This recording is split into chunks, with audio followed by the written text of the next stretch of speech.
आदेश जय श्री भोले सभी को। आशा करता हूँ महादेव रुद्र की कृपा आप सभी पर बनी रहे।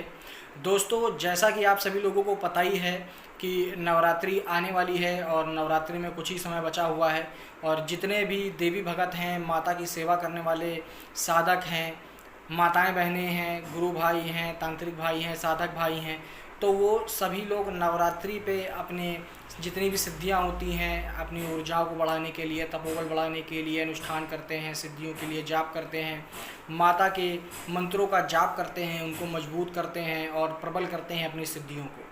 तो जो नए साधक हैं वो लोग कैसे किस प्रकार से माता की सेवा करें अध्यात्म के नज़रिए से, और जितनी भी तरीके से लोग करते हैं सबके अलग अलग अनुष्ठान होते हैं, अलग अलग तरीके होते हैं, अलग अलग मेथड होते हैं।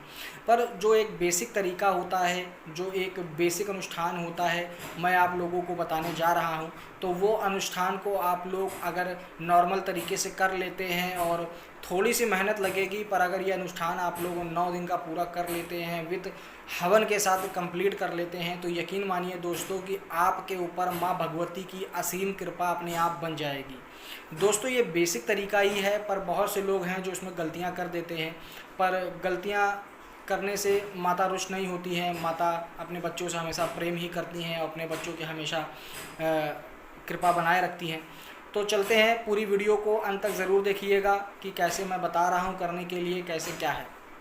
दोस्तों, आपको नवरात्रि में सबसे पहले माता की चौकी रखनी है, उसमें एक कलश स्थापित करना है, माता की एक बढ़िया सी सुंदर सी प्रतिमा लानी है, फ़ोटो लानी है, और चुनरी, नारियल, मिश्री के दाने, लौंग, इलायची, मिठाई और घर में बने हुए जो मिष्ठान होते हैं वो सारी चीज़ें, आप घी का दीपक, धूप बत्ती, ये सारी फूल, जितनी भी सामग्रियां हैं, जितने भी भोग हैं, वो सारी चीज़ें आप माता को प्रस्तुत कर सकते हो, माता को भोग लगा सकते हो।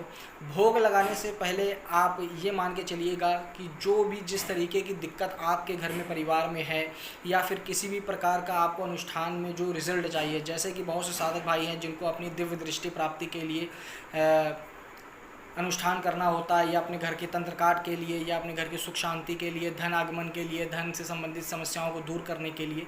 तो कोई भी आप किसी भी तरीके का जो भी आपको अनुष्ठान करना है तो उसमें आप जो भी संकल्प लेंगे, तो संकल्प सबसे महत्वपूर्ण चीज़ होती है। संकल्प आप निर्धारित करेंगे, जो भी आप अनुष्ठान करेंगे उसको निर्धारित करने के लिए, एक टारगेट सेट करने के लिए कि जो मैं ये अनुष्ठान कर रहा हूँ, जो भी मैं आपको सेवा दे रहा हूँ, इसके बदले में मुझे ये चीज़ चाहिए। तो आपने जैसे ही संकल्प लिया, संकल्प आप लोगों को लेना अगर नहीं आता है तो मैं बता देता हूँ। हाथ में जल लीजिएगा, थोड़े से साबुत चावल ले लीजिएगा, 11 चावल ले लीजिएगा और एक पुष्प ले लीजिएगा, और दोनों हाथ को टच, ऐसे दूसरे हाथ को टच करके अपना नाम, अपनी माँ का नाम, अपने पिता का नाम, अपना गोत्र, अपना पता और आपके घर में जो भी समस्याएं हैं वो बोलते हुए माँ भगवती से प्रार्थना करनी है। अब जाहिर सी बात है, बहुत से देवी भगत हैं जैसे कि माँ बगलामुखी के भगत हैं जो उनकी सिद्धि साधना करते हैं, पूजा अर्चना करते हैं, माँ दुर्गा माता के हैं, काली माता के हैं। तो आप जिस तरीके से भी अनुष्ठान करना चाहें, संकल्प एक ही तरीके से लीजिएगा, सेम तरीका ही रहेगा। तो आप संकल्प ले लीजिएगा दाएं हाथ की गदेली पे।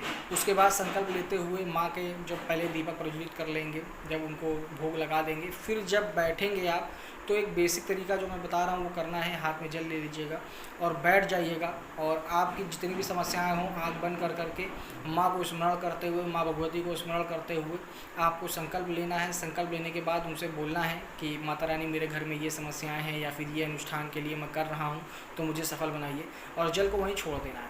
छोड़ने के बाद आपको अपनी रुद्राक्ष माला उठानी है या स्फटिक माला उठानी है, और नवाण मंत्र का जाप करना है। नवाण मंत्र का आप 101 माला का अनुष्ठान डेली कर सकते हो। 9 दिन में आप जितना भी कंप्लीट कर पाएँ, 1.25 लाख कर पाएँ तो 1.25 लाख का आप कर सकते हैं।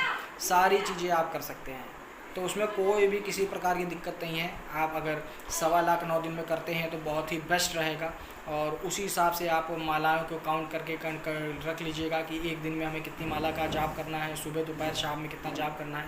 वैसे सुबह और शाम में आप जाप करिए तो सबसे बेस्ट रहता है।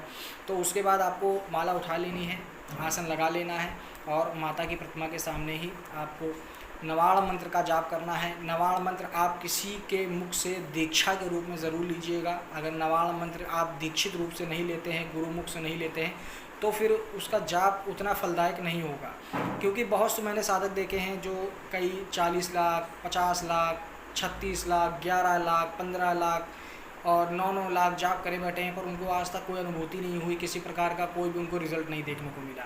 तो और जिन लोगों को मैंने दीक्षा दी, जिन लोगों को अपने मुख से दिया नवाण मंत्र, तो वो लोग जब भी अनुष्ठान करते थे तो उनको अनुष्ठान करने में तीव्रता आने लगी, तीक्ष्णता आने लगी, और जो रिजल्ट था उसमें उनको बढ़िया प्रोग्रेस नज़र आने लगा। और तो जो मंत्र की ताकत थी, मंत्र की शक्ति थी, जो ऊर्जाएं क्रिएट करने की प्रबलता थी, वो सारी चीज़ें बहुत ही सटीक कार्य करने लगी।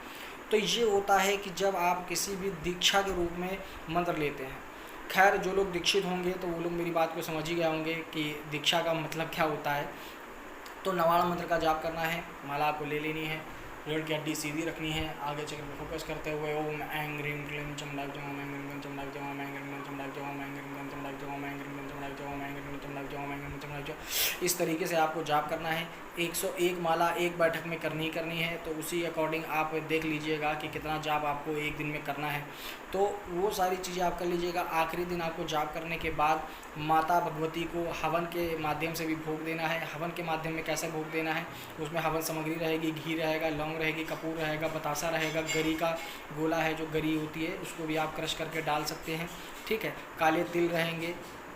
आप ये 7 सामग्रियों को मिला करके एक सामग्री तैयार कर लीजिएगा बढ़िया सी। और नवाण मंत्र का जितना ज़्यादा हो सके उतनी माला का जाप आप हवन कर सकते हैं आम की लकड़ी पे।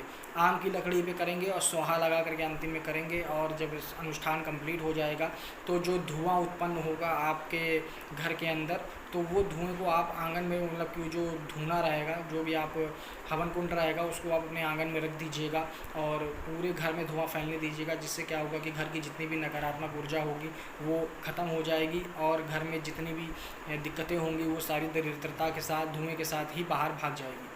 तो ये अनुष्ठान आप कर लीजिएगा और बहुत ही प्रबल तरीके से रहेगा, पूर्व दिशा की ओर मुख रहेगा, टाइमिंग आप एक ही रखिएगा। ये सारी चीज़ें हैं। किसी को उस समय टच नहीं करना है, किसी को स्पर्श नहीं करना है, ब्रह्मचर्य का पालन करना है, नकारात्मक चीज़ों से दूर रहना है, सात्विक खाना खाना है, व्रत रहना है। ये सारी चीज़ें आपको करनी ही करनी है। ये तो आपको एक देवी भगत को तो पता ही होगा कि मुझे नवरात्रों में कैसे रहना होता है। तो इस तरीके से आपको ये अनुष्ठान कंप्लीट कर लीजिएगा। और मैं आशा करूँगा कि अगर आप अनुष्ठान ये करेंगे तो माँ भगवती आपको आशीर्वाद ज़रूर दे, कृपा आपकी ज़रूर बना, आपके सारे बिगड़े काम बनाए। तब तक के लिए जय श्री बोलिए आदेश। स्वस्थ रहिए, मस्त रहिए।